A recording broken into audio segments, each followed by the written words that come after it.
vamos a abordar un tema muy importante que ya es posible que en algunas oportunidades hayamos visto este tema, ¿no? Pero se trata de la prevención de riesgos laborales y en este caso la protección frente a la COVID-19 en el trabajo. Para ello, debemos buscar los escenarios que estamos viviendo en la actualidad, ¿no? En la actualidad estamos viviendo ese tipo de escenarios aquí precisamente en el centro de Lima, conglomerados comerciales, en los cuales la mayoría de personas o la mayoría de ciudadanos estamos buscando eh, comprar un regalo, un obsequio para nuestro ser querido, ¿no? Y muchas veces estamos llevando la COVID a los centros de trabajo o en su defecto, diferentes personas de la micro, pequeña empresa o no MIPE, nos encontramos también expuestos constantemente realizando este tipo de labores y también estamos expuestos a la COVID-19. Con ello quiero decir de que no solamente en la actualidad debemos basarnos a lo que es la prevención de la COVID, sino que también debemos considerar que existen otros factores de riesgo, llámese biológico, disergonómico, químico, físico, entre otros, ¿no? Dada la coyuntura, pues debemos, si vamos a hablar de parte preventiva, debemos considerar la COVID-19. Si bien es cierto, se ha referido de acuerdo a una ley que se emitió hace poco de que solamente sería como una enfermedad profesional para el grupo por un grupo de personas, un determinado grupo, que en este caso sería profesionales de la salud. Sin embargo, sí tenemos lo que son accidentes de trabajo. Y respecto a lo que son accidentes de trabajo, pues se ha precisado, se ha visto, de acuerdo a las estadísticas, de que existen al menos 51 accidentes de trabajo no mortales al día, 2 incidentes peligrosos y al menos existe un accidente mortal cada 2 días. Y aquí nos podemos detener un poco a analizar la situación, las estadísticas, ¿no? Y en este caso lo que corresponde es evaluar cuán diligente está siendo el empleador y asimismo cuán diligente está siendo el trabajador para poderse proteger de los diferentes factores de riesgos. En este caso corresponde de que no solo el empleador nos proteja, sino también que nosotros como trabajadores también debemos buscar trabajar de acuerdo a los parámetros que se nos ha establecido, ¿no? O sea, de acuerdo a lo que nos señalan los procedimientos escritos de trabajo, respetando, asistiendo a las capacitaciones, respetando el cumplimiento de los reglamentos internos de seguridad y salud en el trabajo, entre otras materias. Pues es importante el conocer el tema de la seguridad y salud en el trabajo, considerando que el objetivo, en este caso de la ley, que en este caso vamos a hablar de la Ley de Seguridad y Salud en el Trabajo, que es la Ley 29783, tiene por objetivo promover una cultura de prevención de riesgos laborales en el país. Y dado a este objetivo que tiene, pues involucra a 3 sectores importantes. Por un lado, dice que el empleador tiene un deber de prevención y por lo tanto precisa que este empleador resulta ser un garante en materia de seguridad y salud en el trabajo.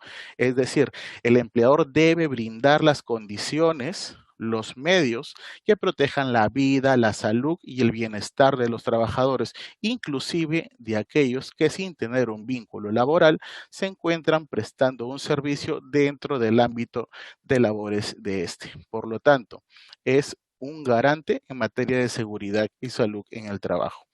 Por otro lado, tenemos la participación de los trabajadores y sus sindicatos. En este caso corresponde de que ellos deban participar dentro del sistema de gestión de seguridad y salud en el trabajo. Y para ello es importante que participen en las capacitaciones, en los procesos de elección del supervisor de seguridad y salud en el trabajo, del comité de seguridad y salud en el trabajo, de los procesos de investigación de accidentes de trabajo, entre otros, de acuerdo a las funciones que tenemos asignadas. Por parte del Estado, el Estado se encarga de una función netamente de fiscalización y control, pero asimismo, a través pues, de SUNAFIL, en materia laboral y materia de seguridad y salud en el trabajo, también, aparte de la fiscalización, se realizan actividades preventivas, para lo cual buscamos, en este caso, que se promueva un empleo digno, que se respeten las condiciones de seguridad y salud en el trabajo.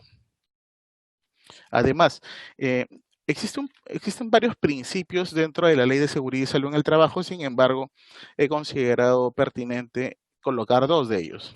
El anterior que lo precisé, que es el principio de prevención, y ese otro principio de responsabilidad. Pues en este caso lo que precisa este principio es que el empleador es quien asume, en este caso, las implicancias tanto económicas, legales y de cualquier otro índole. Por lo tanto, en concordancia con el artículo anterior, lo que le ocurra al trabajador, como el empleador es un garante, esas consecuencias, los accidentes, las enfermedades, el empleador resultará siendo responsable de lo que pueda ocurrirle al trabajador. Y por tanto, puede establecerse las condiciones necesarias. Por lo tanto, el empleador tiene que establecer las condiciones necesarias, pues tiene tres tipos de responsabilidades que la vamos a ver un poco más adelante. La Ley de Seguridad y Salud en el Trabajo es una ley transversal, aplicable a los diferentes sectores, tanto al sector privado, al sector público, trabajadores por su propia cuenta, Fuerzas Armadas y la Policía Nacional del Perú. Es decir, aplicará en este caso de forma transversal a todos los sectores y en adición, pues en el caso de los determinados sectores, que los propios sectores determinen, regulen o generen un reglamento para el determinado sector, valga la redundancia, estos sectores deberán aplicar este reglamento y en adición aplicar la ley y en caso de existir no haberse acogido a algo, deberá irse de forma supletoria al reglamento de la Ley de Seguridad y Salud en el Trabajo. Por ejemplo, en el caso de electricidad, minería, construcción civil, obreros municipales, cada uno de estos grupos o regímenes o actividades han generado, en este caso, un reglamento de seguridad y salud en el trabajo en concordancia con la ley 29783 y estos sectores deben acogerse a sus propios reglamentos y en adición a la ley de seguridad y salud en el trabajo, considerando también que existen otros cuerpos normativos que pueden resultar aplicables, como en este caso las normas de ergonomía, ¿no? Que también resultarán aplicables y deben observarse.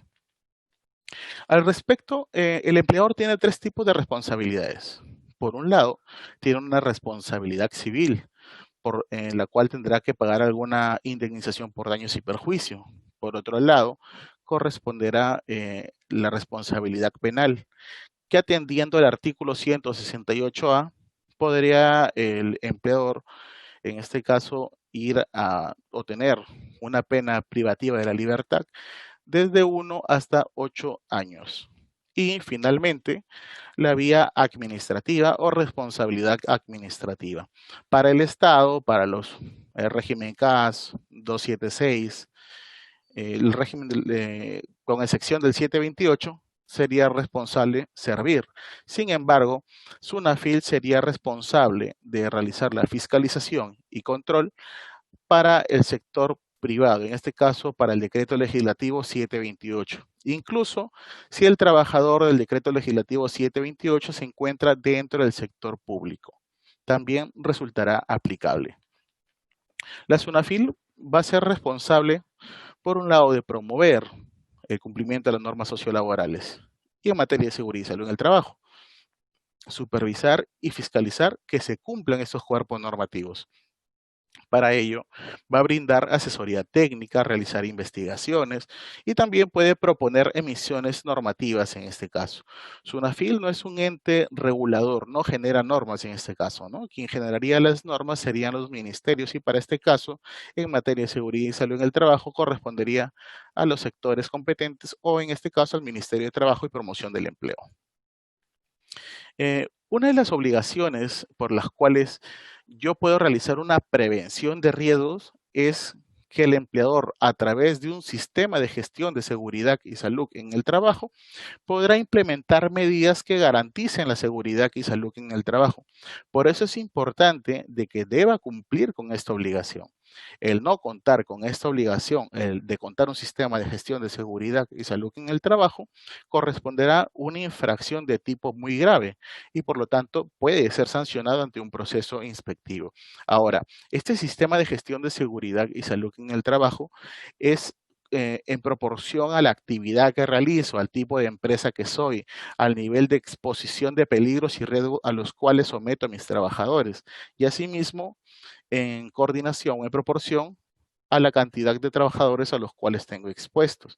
En este caso, no podríamos considerar que una gran empresa de alto riesgo tenga un mismo sistema o el mismo sistema que una microempresa que tiene 2 trabajadores en este caso. Todas las empresas tienen la responsabilidad de contar con ese sistema de gestión. Asimismo, se da la figura del Comité de Seguridad y Salud en el Trabajo. Y para este caso, pues, hay que considerarlo puntual, ¿no? Todo empleador, así, todo empleador, sea del sector público o sector privado, que tenga de 20 a más trabajadores, en este caso corresponde que deba eh, contar con un comité de seguridad y salud en el trabajo. Si cuenta con menos de 20 trabajadores, desde 1 hasta 19, entonces corresponde que se garantice la elección de un supervisor de seguridad y salud en el trabajo. Estos, quienes pueden participar son trabajadores del empleador principal que tengan de 18 años de edad como mínimo y de preferencia que tengan capacitaciones en esta materia.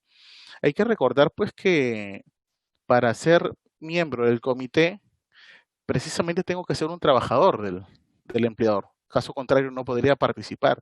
Por ejemplo, si la empresa dentro de su estructura, o mejor dicho, dentro de su ambiente de trabajo, tiene trabajadores de una empresa B, no significa que esos trabajadores de la empresa B van a participar dentro de mi comité, sino que los propios trabajadores de la empresa A son quienes participan del Comité de Seguridad y Salud en el Trabajo o como supervisor de seguridad.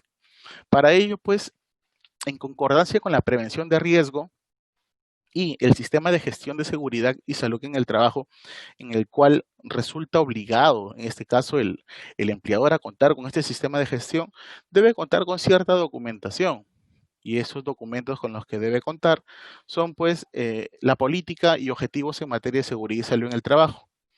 Además, el reglamento interno de seguridad y salud en el trabajo. Sin embargo, este reglamento interno de seguridad y salud en el trabajo se vuelve obligatorio para aquellas empresas que tengan de 20 a más trabajadores. Es decir, si tengo menos de 20 trabajadores, no resultaría obligatorio contar con este reglamento interno de seguridad y salud en el trabajo. El IPER-C o IPER, Identificación de Peligros, Evaluación de Riesgos y Determinación de Controles, es obligatorio para todas las empresas. Y al momento de ejercer esta matriz, de realizar esta matriz, se tiene que considerar cuáles van a ser los controles específicos a los cuales se van a regir y por lo tanto corresponde que deba determinarse cuáles van de todas las cosas, todos los controles que se van a colocar dentro de esa matriz, van a ejecutarse en los plazos que se consideren. Contar con un mapa de riesgo, que sería en este caso por el local, la planificación de la actividad preventiva, que es toda la parte de planes, dentro de ellos está el plan anual de seguridad y salud en el trabajo, el plan para la prevención del COVID, por otro lado, el plan de capacitación también se encuentra aquí. Por otro lado, tenemos el programa anual de seguridad y salud en el trabajo, que este es básicamente una calendarización de todas las actividades que se han recogido dentro de los planes para cuándo se van a ejecutar en este caso. Los registros, que en este caso principalmente deberían acogerse a los 8 registros que precisa el artículo 33 del Decreto Supremo número 05-2012-TR. Sin embargo, para las microempresas y pequeñas empresas, pueden acogerse a un registro simplificado, que en este caso podrían recurrir a la resolución ministerial número 085-2013-TR. Es posible que esta resolución ministerial inicialmente pueda encontrarla como 082 y posteriormente con un fe de ratas se disponga que es la resolución ministerial 085-2013-TR. Además, se necesitan 2 libros, un libro de actas para el comité, para las actas de las reuniones mensuales y por consiguiente un libro de actas para el acto de elección del comité. En el caso del supervisor, no precisa la obligatoriedad de contar con estos libros, sin embargo, debe contar con los registros que acrediten las reuniones con el empleador principal y el registro donde conste el acto de elección del comité, perdón, del supervisor de seguridad. En este caso, resultaría facultativo que deba contar con un libro. Adicionalmente, la norma no regula en ninguno de sus extremos que este libro sea legalizado o llevado a un notario para hacerlo legalizar, ¿no? No lo precisa, por lo tanto es facultativo.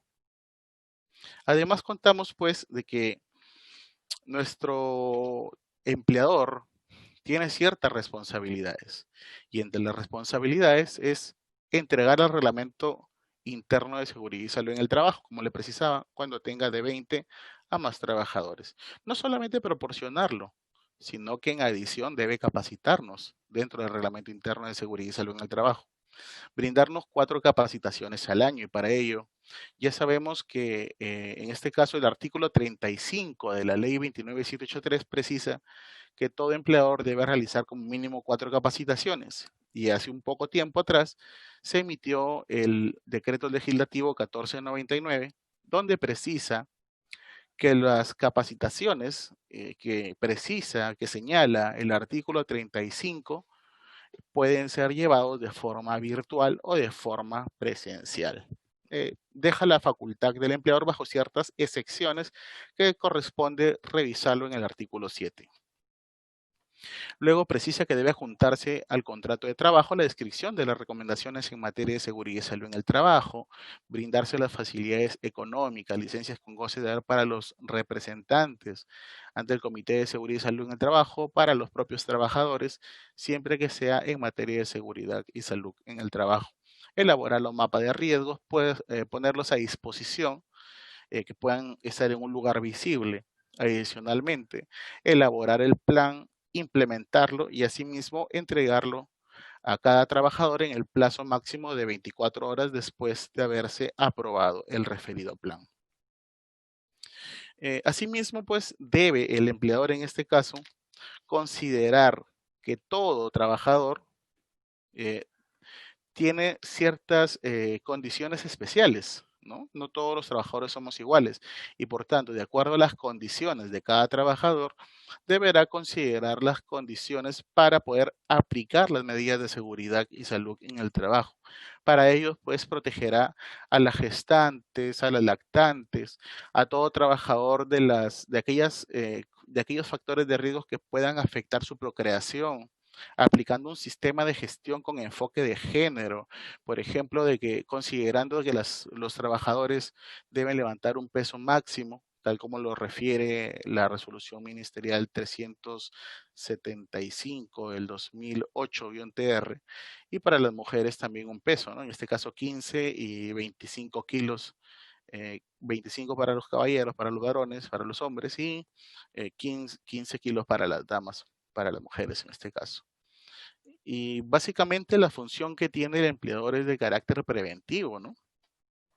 Lo que debe hacer el empleador, dada la coyuntura en la actualidad, sabemos de que actualmente, por ejemplo, en el caso de ventas retail, en la actualidad que están preocupados por la venta total debido a que se encuentran en la cúspide para poder realizar las ventas.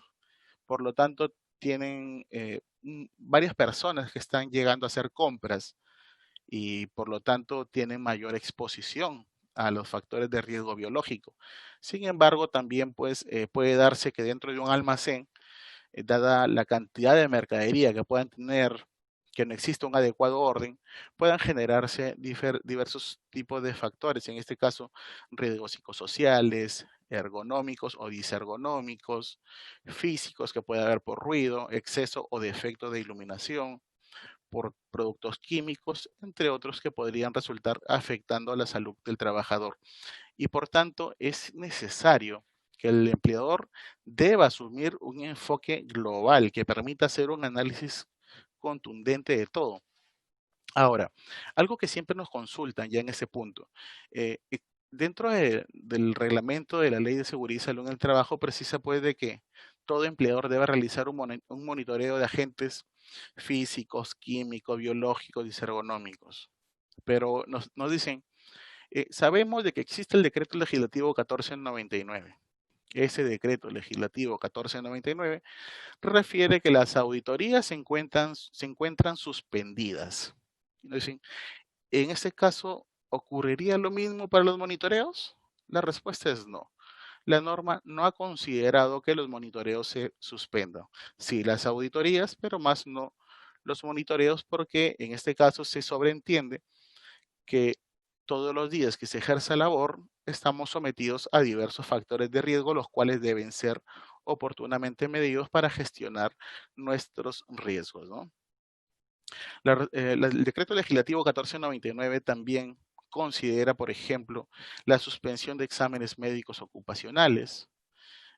También considera de que si un comité de seguridad y salud en el trabajo o un supervisor de seguridad dentro del estado de emergencia termina su mandato y como no se puede tener la participación de todos los trabajadores para poder llevar a cabo el proceso de elección, entonces dice, tranquilo, empleador, la vigencia puede prorrogarse hasta que concluya el estado de emergencia.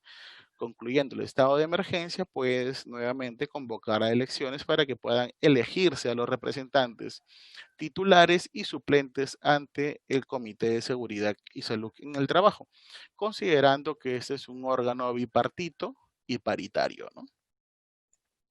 Adicionalmente, para poder hablar de una gestión de riesgo, nosotros debemos considerar que el artículo 77 del reglamento de la Ley de Seguridad y Salud en el Trabajo, aprobado por el Decreto Supremo número 05-2012-TR, fue modificado este año, a inicios de año, por el Decreto Supremo número 02, y en el cual precisa en la actualidad, ¿no?, de que este IPRC, porque habla de la gestión de riesgo, sobre la identificación de peligros y evaluación de riesgo, deba realizarse por un personal competente que se actualice al menos una vez al año y que sea puesto en consulta tanto con los trabajadores, con el Comité de Seguridad y Salud en el Trabajo, con el supervisor, y que deba ser elaborada por cada puesto de trabajo, considerando sus actividades rutinarias y no rutinarias, las condiciones del trabajo, la investigación de accidentes, los datos estadísticos de la vigilancia de salud,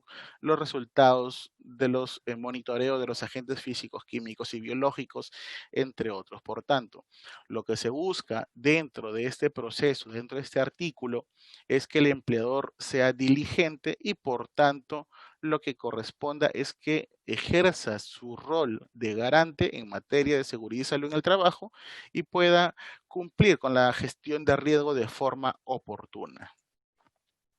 Asimismo, hace poco, ya sabemos que se emitió la resolución ministerial 972, la cual pues viene en cadena, ¿no? Inicialmente se aprueba la resolución ministerial 239, que tuvo ciertas modificaciones. Posteriormente, la resolución ministerial 448, que deroga a la resolución ministerial 239, y en la actualidad tenemos la resolución ministerial 972 que deroga a la resolución ministerial 448 y también establece los 7 lineamientos que todo empleador debe de seguir. En este caso, pasando desde la limpieza y desinfección del centro de trabajo hasta llegar a una vigilancia de la salud de los trabajadores, pasando asimismo por una evaluación de la condición de la salud de los trabajadores, que debe establecerse puntos de lavado, de desinfección de manos de forma obligatoria. Para ello deberá otorgar insumos y en este caso que permitan lavarse y desinfectarse las manos a los trabajadores, que deba sensibilizar, capacitar a los trabajadores en materia de prevención del contagio de la COVID, que deba brindar capacitaciones sobre, en este caso, de las medidas preventivas frente a la COVID en su puesto de trabajo, que debe aplicar medidas preventivas de aplicación colectiva, de protección a más de un trabajador y medidas de protección personal, y para ello podrá, en este caso, dotará de mascarillas, protectores faciales, según corresponda, ¿no?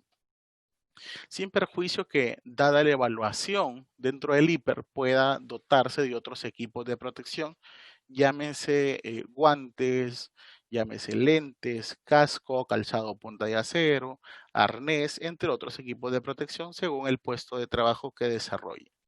Siempre y cuando se considere pues de que el empleador pase por una jerarquía de controles, iniciando por eliminar, sustituir y aplicar controles de ingeniería, los cuales serían aplicados a la fuente y son considerados como barreras más efectivas o barreras duras. Por lo tanto, estos controles, estas barreras permiten poder gestionar los riesgos de forma significativa para atenuarlos. Ahora, a pesar de haber aplicado esos controles y de aún persistir los factores de riesgo, entonces corresponderá que se establezcan controles administrativos y dentro de los controles administrativos se considera pues las capacitaciones, los procedimientos escritos de trabajo seguro, las señaléticas, entre otras acciones que permitan al empleador poder gestionar los riesgos. Y finalmente, a pesar de que persisten estos factores de riesgo, brindar un equipo de protección personal. Y estos dos últimos son controles menos efectivos, es decir, resultarían siendo unas barreras blandas.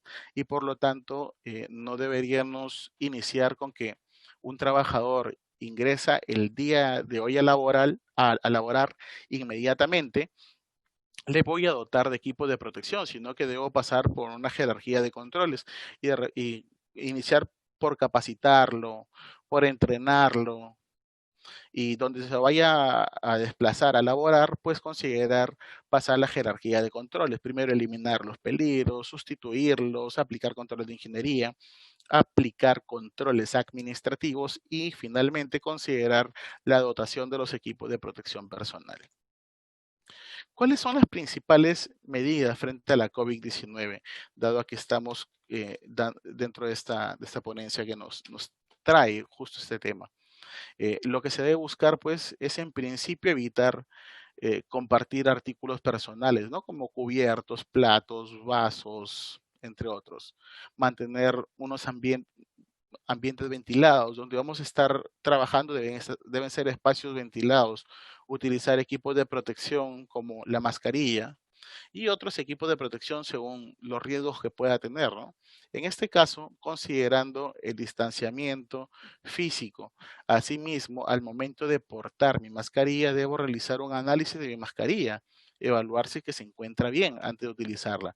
Y para poder utilizarla, pues lo primero que debo hacer es, en principio, lavarme las manos, desinfectarme para poder proceder a analizar, revisar si mi mascarilla se encuentra en óptimas condiciones para ser utilizada y posteriormente proceder a colocármela, ¿no? Tal como nos refiere en este caso nuestro dibujo, nuestra gráfica. Y finalmente, después de haber concluido, después de haberla usado y estar expuesto a los diversos factores de riesgo, corresponde el desechar, en este caso, nuestra mascarilla, ¿no? Debemos tener, de acuerdo a lo que nos precisa la resolución ministerial número 972, que debe haber un distanciamiento físico de 1.5 metros y en lugares como por ejemplo el comedor, donde todas las personas no tienen una mascarilla para poder proteger, debe haber un espacio de 2 metros. Entre ello, pues la norma, siempre hay esa consulta, ¿no? Dicen los empleadores, oye, ¿qué pasa, por ejemplo, si yo pongo una barrera, un pedacito, una barrera, un melamine o algo transparente? Yo podría sentar a la otra persona aquí al lado sin necesidad del distanciamiento. Y la respuesta es que los estándares que se encuentran dentro de la ley son estándares mínimos los cuales deben de cumplirse. Y al no cumplirse, corresponderá a que conlleve a una infracción y por lo tanto resulte ser sancionado en bajo de las tres responsabilidades que tiene según corresponda, ¿no? Que podría ser una sanción civil, penal o, en este caso, administrativa, de corresponder cualquiera de ellas o las tres. Tenemos también que deben adoptarse medidas de higiene respiratoria. Cuando voy a toser, estornudar, debo cubrirme la boca, la nariz y tal como lo muestra la imagen, ¿no? Si es que utilizo un pañuelo, si me limpio con un pañuelo, este debe ser desechado y posteriormente debo lavarme las manos. Debo guardar en todo momento el distanciamiento físico correspondiente. Debo para ello lavarme las manos. Es una obligación, o en este caso, al menos como por lo menos durante 20 minutos, debo lavarme las manos y desinfectarme. Para ello, pues para evitar el contagio de la COVID para mí, para mis familiares, para mis compañeros de trabajo, debo evitar tocarme los ojos, la nariz, la boca, si es que no me he lavado las manos, hasta poderlo hacer, ¿no? Sabemos que nosotros estamos constantemente en contacto con objetos y por lo tanto podríamos llevar la COVID dentro de nuestras manos. También se ha precisado o se ha dispuesto en este caso que deban haber señaléticas. Si bien es cierto, la norma considera en este caso de que el empleador deba colocar señaléticas que permitan evidenciar cómo es el proceso de lavado de manos, cuáles son las acciones que debo realizar para prevenir el contagio. ¿Por qué? Porque estamos hablando de que, como lo refería al inicio de la ponencia, que estamos frente a un empleador que tiene la obligación de brindar las condiciones necesarias porque es un garante en materia de seguridad y salud en el trabajo y por lo tanto debe proporcionar todos los insumos para que un trabajador pueda ejercer su labor. Así adicionalmente también recurrirá a las pruebas serológicas o moleculares según corresponda. Ahora, los costos de estas pruebas son asumidos ¿por quién? Por el empleador. Los costos de los exámenes médicos ocupacionales también son asumidos por el empleador. No conlleva a un costo para los trabajadores, sino que el empleador es quien asume ese costo. Estas son algunas modo de empleo de las barreras físicas que son utilizadas para ejercer algún tipo de trabajo. En este caso, estaríamos hablando de actividades que pueda hacer para poder separar los productos agrícolas como banano para que de acuerdo a esa estructura vayan acomodándose las cajas mientras van pasando por en medio de esta faja, ¿no? Que corresponda la desinfección, en este caso del centro de trabajo, y para ello el empleador va a determinar cuántas veces se va a realizar en el día y para que el trabajador pueda ejercer o desarrollar sus labores en un ambiente saludable. Tenemos de que el empleador debe cumplir con llenar, en este caso, hacer llenar a los trabajadores la ficha sintomatológica que deba realizar un seguimiento de los casos sospechosos a través de quién, de la licenciada en enfermería o en su defecto del médico ocupacional, en concordancia con el anexo 1 de la resolución ministerial 972-2020 MINSA. Tenemos que también corresponde la identificación de un grupo, la identificación de un grupo de riesgo en el cual estamos considerando de que dentro de este grupo de riesgo corresponderá determinar cuáles son las personas de 65 años a más, que tengan cáncer, diabetes, entre otros, para que pueda resultar una protección para ellos o que se garantice un trabajo remoto de corresponder. Para poder concluir y pasar a absolver las consultas que podamos tener en el plazo que tenemos, es de que considerar de que la inspección del trabajo es ejercida a través de los inspectores. Y estos inspectores tienen facultades y dentro de las facultades que tienen son las medidas cautelares, como por ejemplo de un cierre de un establecimiento, de un establecimiento o de todo el establecimiento en general, siempre y cuando se pongan en riesgo o en peligro grave e inminente la salud de los trabajadores o la vida, en este caso de los trabajadores. La inspección puede ejercerse de forma presencial o de forma virtual, a través del WhatsApp, le pueden requerir a través de un correo electrónico o a través de los medios que resulten pertinentes según la estrategia del inspector del trabajo, ¿no? Ahora, para poder cerrar, vamos a explicar el procedimiento inspectivo, cómo se genera, en este caso, una inspección. Existe un origen de las órdenes. ¿Por qué? Para que pueda el inspector actuar, debe contar con una orden. En este caso, La orden es motivada por una denuncia, por una petición, por una decisión interna o a solicitud. En este caso, se genera la orden, que puede ser concreta o genérica, se asigna a un inspector y una vez que se asigna al inspector, se le otorga en este caso la orden y el inspector tendrá un plazo de 10 días hábiles para poder realizar su primera actuación inspectiva. Una vez que realice su primera actuación inspectiva, que puede ser la comprobación de datos, la comparecencia, las visitas de inspección, tendrá un plazo de 30 días después de su primera actuación para poder cerrar la orden. Es decir, realiza su primera actuación inspectiva, de ahí para adelante corren 30 días y ahí debe de cerrar, para lo cual podrá requerir información, emitir una medida inspectiva de requerimiento, una advertencia o una paralización de algún tipo de obra.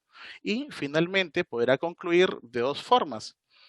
Cuando el empleador ha sido diligente y ha cumplido con las disposiciones legales, terminará o concluirá en un informe, por lo tanto no se sancionará.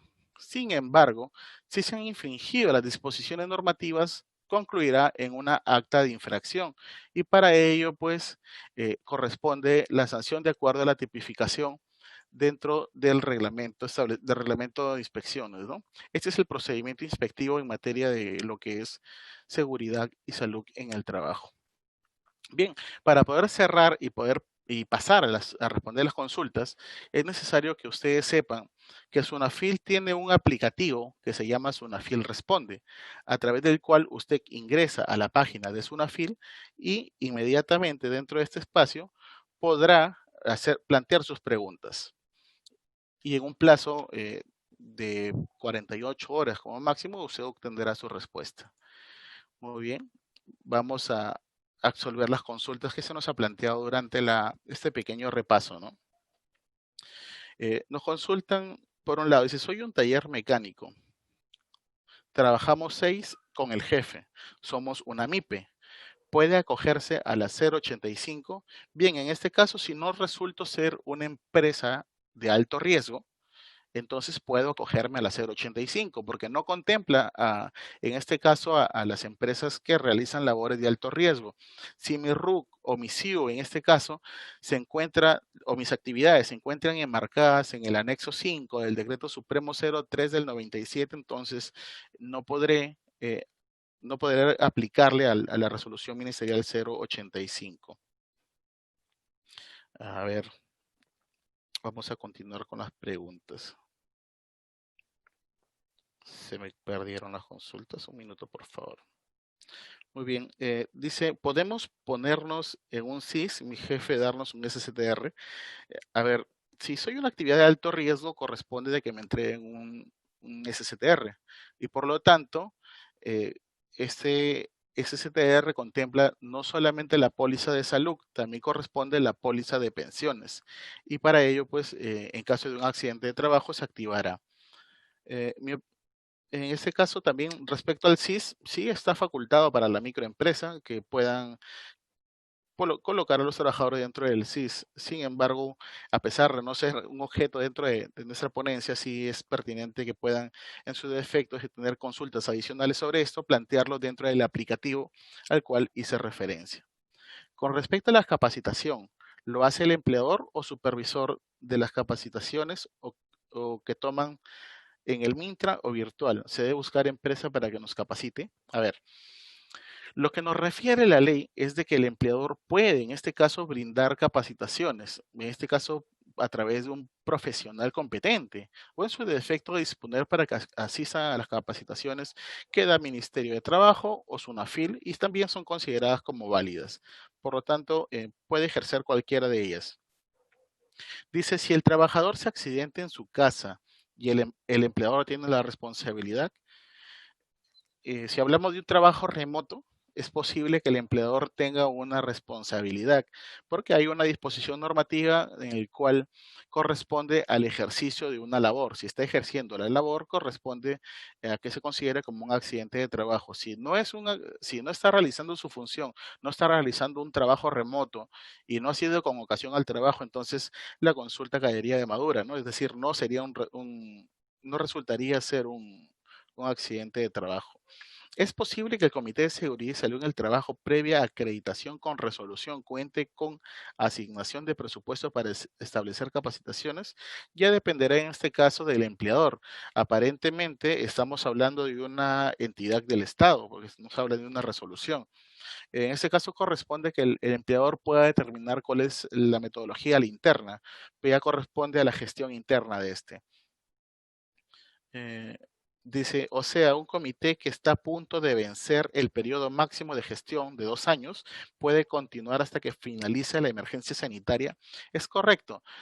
Dado el decreto legislativo 1499, si el comité ya tiene un año para cerrar y ya cierra el año, ha sido programado para un año o 2 años y vence dentro del estado de emergencia, puede continuar durante todo el periodo de emergencia hasta que concluya.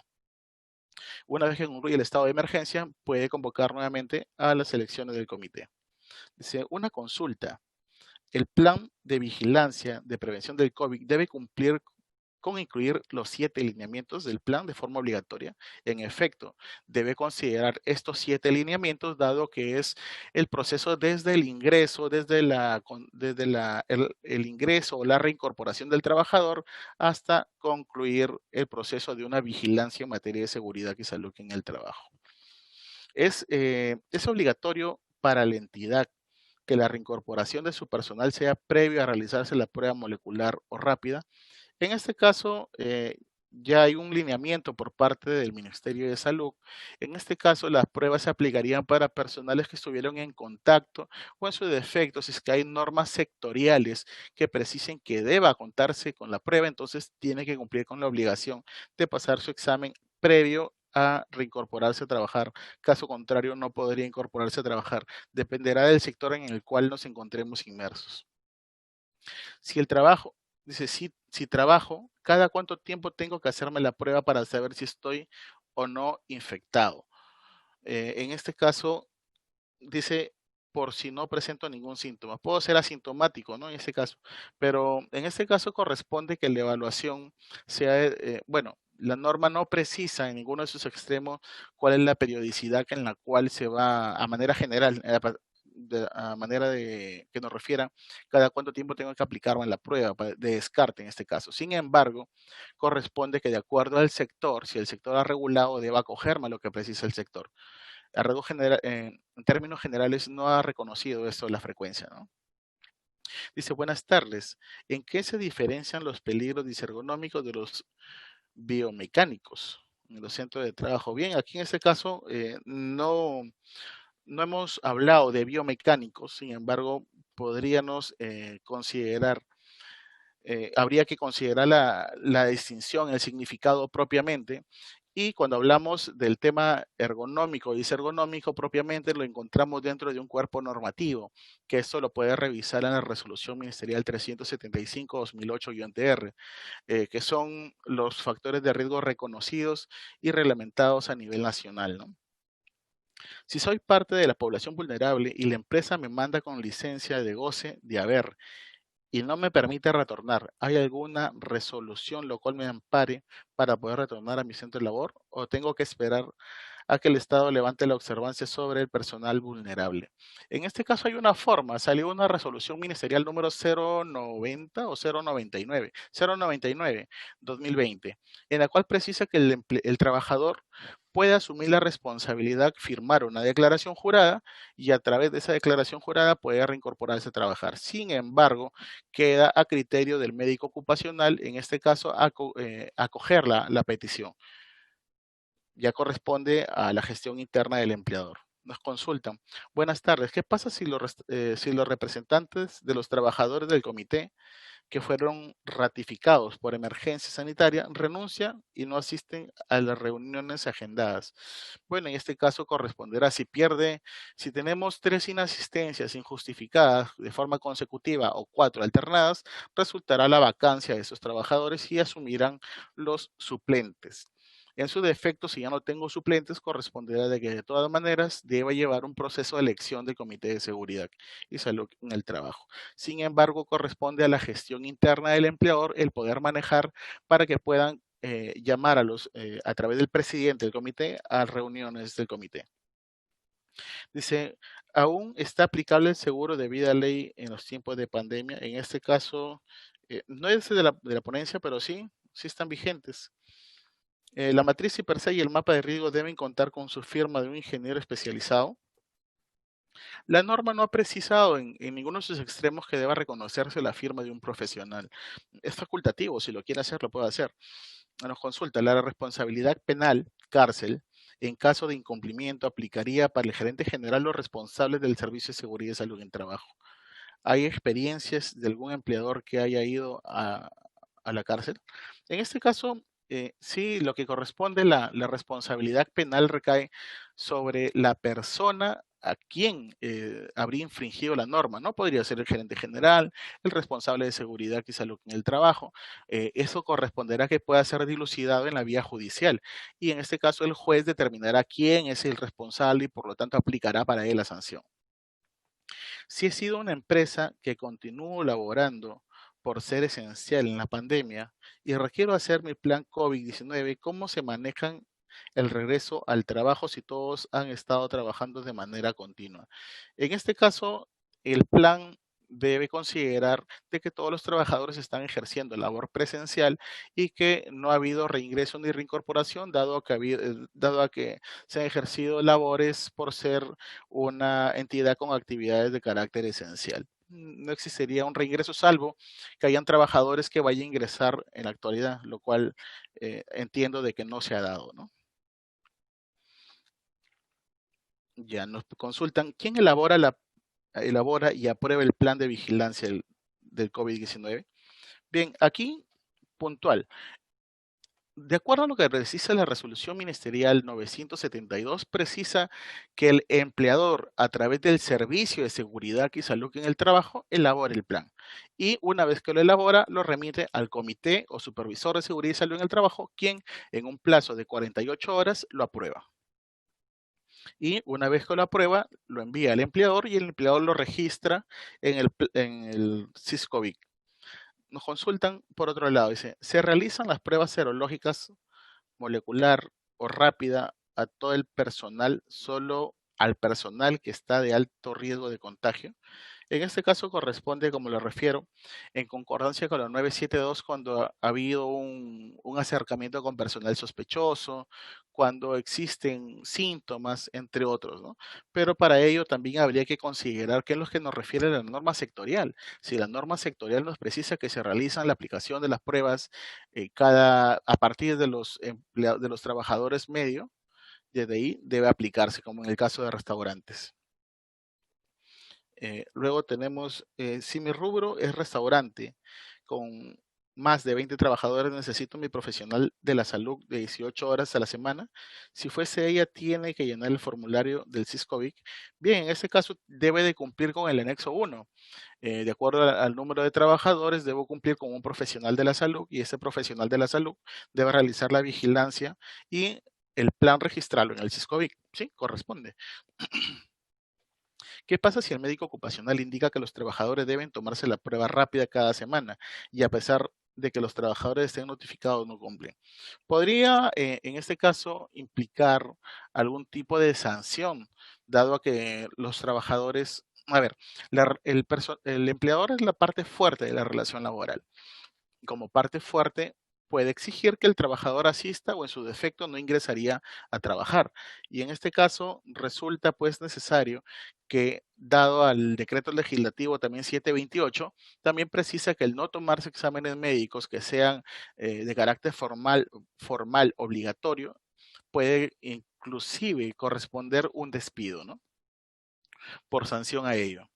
Eh, Luego tenemos otra consulta. Dice, ¿cómo se determina quién es un profesional competente para dar las charlas de seguridad? Bueno, dice, ¿qué tipos de profesionales pueden ser considerados adecuados para dar charlas? Ya, aquí corresponde que profesionales, cualquier profesional con experiencia que esté capacitado en la materia, puede brindar la charla. La norma no ha precisado hasta el momento, no existe un cuerpo normativo que nos diga solo los ingenieros de esta rama o solo los médicos o solo los licenciados pueden brindar ese tipo de capacitaciones. Está abierto para cualquier profesional que cuente con el expertise, la experiencia y que tenga todo el conocimiento previo, ¿no? ¿Cuáles son los profesionales de la salud? Bien, le comento que está por emitirse un- una resolución ministerial donde se determina quiénes son los profesionales de la salud. En este caso, lo que sí señala implícitamente o directamente la resolución ministerial son los licenciados en enfermería y el médico ocupacional. Dice, en caso de ser una empresa de alto riesgo, pero con 100 trabajadores, estoy obligado a contar con un médico ocupacional por un tiempo determinado, según lo establecido en la 571 y de acuerdo a la 972, si no lo hiciera, tendré una sanción. Bien, en este caso, la 571 precisa que cuando tenga más de 500 trabajadores debo contar con un médico ocupacional. Sin embargo, dada la coyuntura y el estado de emergencia, se considera que debe de cumplirse como mínimo lo que refiere la 972. Por lo tanto, debes acogerte a lo que precisa la resolución ministerial 972 en su anexo 1 y de acuerdo a ello cuentas con un médico y un licenciado en enfermería. La normativa exige como vigilancia exámenes COVID obligatorios, sí, a partir de los trabajadores que son alto y muy alto riesgo, ¿no? Aquellos trabajadores se vuelve obligatorio practicarle los exámenes. Lo que son medios y bajo no corresponde la aplicación de forma obligatoria. Sí, sería facultativo para los empleadores de forma general. Sin embargo, existen sectores que sí precisan, como en el caso de restaurantes, que ciertos trabajadores de rango medio deban pasar, en este caso, a la prueba, ¿no? Dice, buenas tardes, por favor, una consulta. Los exámenes médicos ocupacionales que se renuevan, no personal nuevo, son obligatorios ya que a esas alturas, los exámenes médicos se encuentran suspendidos. Para ello puedes basarte en el artículo 9 del decreto legislativo 1499. Se encuentran suspendidos por el momento, salvo que sean exámenes de retiro. Buenas tardes, en relación a la resolución ministerial 972, los trabajadores con asma bronquial, ¿qué opina usted? En este caso, me parece que no están reconocidos y si no se encuentran reconocidos, implícitamente corresponderá a la gestión en este caso, del responsable de la salud. Y el responsable de la salud va a determinar quiénes son las personas que deben de pasar a un trabajo remoto. Ya corresponde a la gestión interna del empleador y al servicio de seguridad y salud en el trabajo. En el punto 7279 sobre el supervisor de seguridad es el responsable de hacer un seguimiento clínico a través de la ficha F300 del MINSA. ¿Cómo debería aplicarlo en mi centro de trabajo? En principio habría que esperar que el Ministerio de Salud, que es la entidad competente, deba sacar ese formulario. Y a través de ese formulario, el profesional de la salud deberá cumplir con estas obligaciones y deberá llenarlo y registrar este formulario. Aún no ha sido aprobado, sería oportuno o prudente esperar a que sea emitido ese formulario. Sí, buenas tardes, una consulta referente a la conformación del comité. Si bien es cierto, la ley nos indica que a partir de 20 trabajadores debe llevarse las elecciones de la misma. Pero si en una planilla solo hay 18 inscritos y el resto de personal operativo quienes realizan los trabajos están por recibos por honorarios, ¿cómo sería ello? ¿Son considerados como trabajadores de la empresa o no son contabilizados? A ver, me está diciendo que son trabajadores. En este caso hay una relación contractual. A ver, el recibo por honorario no implica una relación laboral, por lo tanto, no implicaría que ellos sean mis trabajadores. Sin embargo, puede darse la figura que existen por primacía de la realidad, estos sí sean mis trabajadores. ¿Cuándo? Cuando les impongo un horario de trabajo, cuando los subordino, les digo qué cosa hacer, qué no hacer, les pongo una sanción, les creo un correo, les pongo un memo, le llamo la atención de forma verbal, eh, le doy una remuneración, entre otros indicios de laboralidad. Frente a ello, pues resultaría pertinente que, a pesar que sean trabajadores de campo o de oficina, deban pasar a su planilla y de acuerdo a ello cumplir con lo que señala la norma, ¿no? Ojo de que también podría que una empresa de 18 empleadores, de 8 trabajadores tenga un comité o en su defecto tenga un supervisor. Es facultativo ahí, ¿no? Actualmente, para la ampliación de la fase 4 se indica que las empresas autorizadas deben enviar un informe semanal de aforo, pero no determina si es para todas las actividades o solo para las nuevas aprobadas. En este caso correspondería para la aprobación de la fase 4, para aquellas entidades de la fase 4 que han sido reconocidas recién ahí. Antes del plan se registraba en el SISCOBIC, en la actualidad que el plan de la COVID actualizado, ¿dónde se envía? Había un correo el correo empresa@minsa.gov.pe.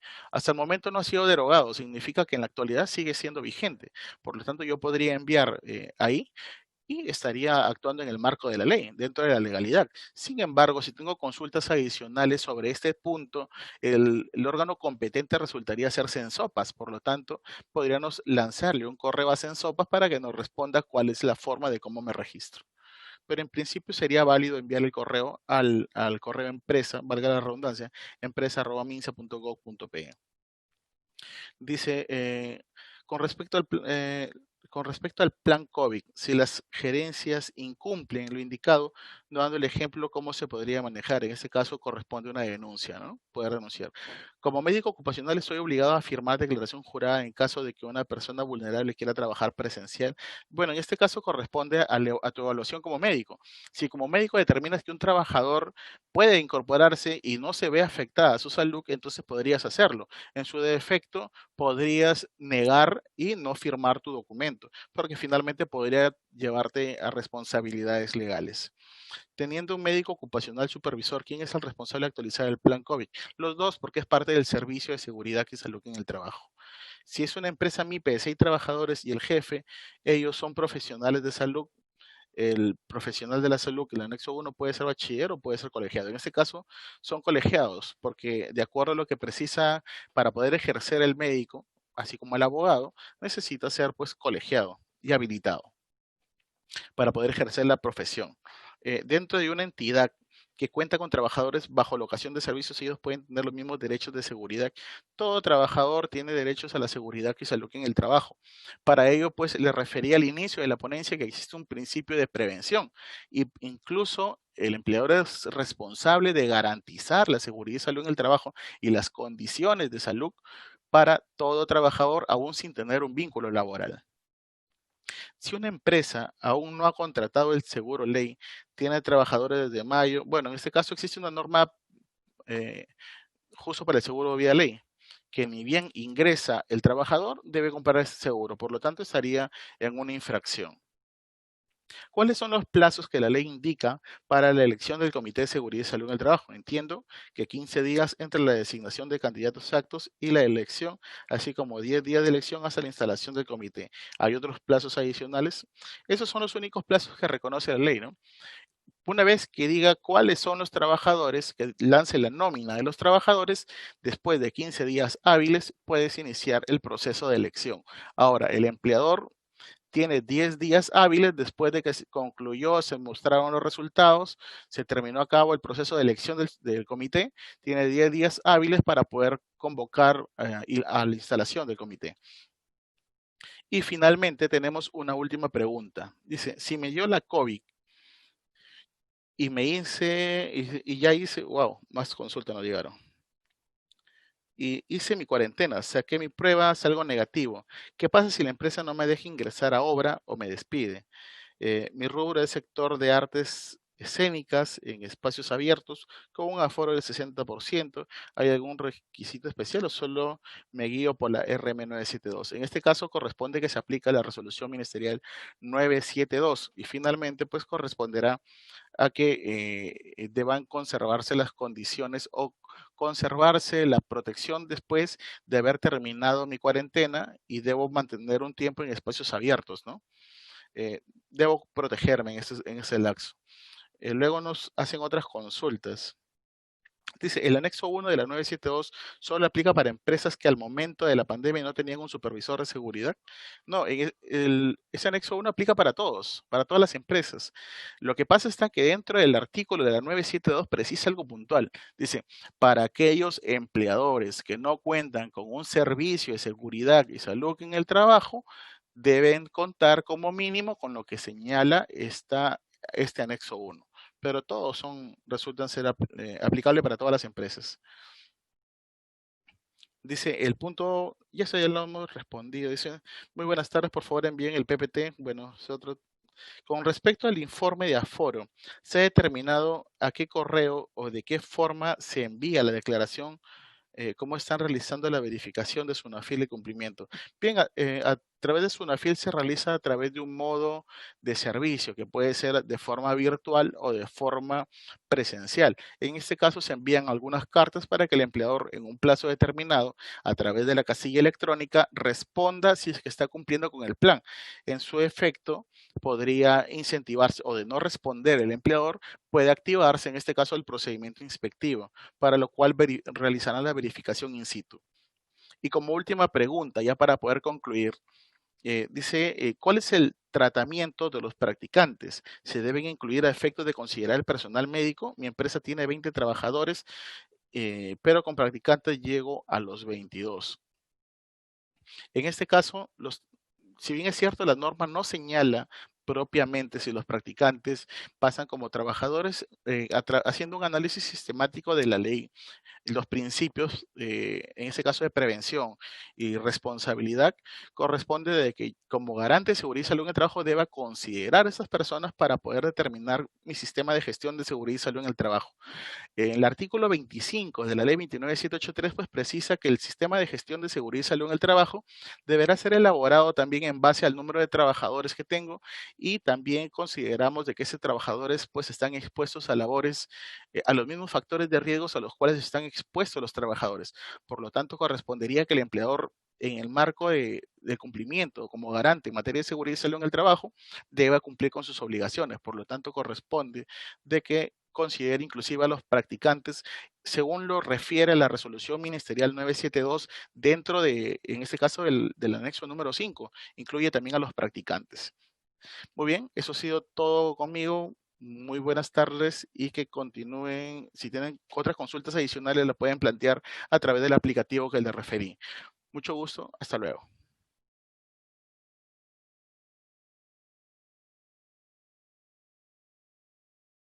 Gobierno del Perú. El Perú primero.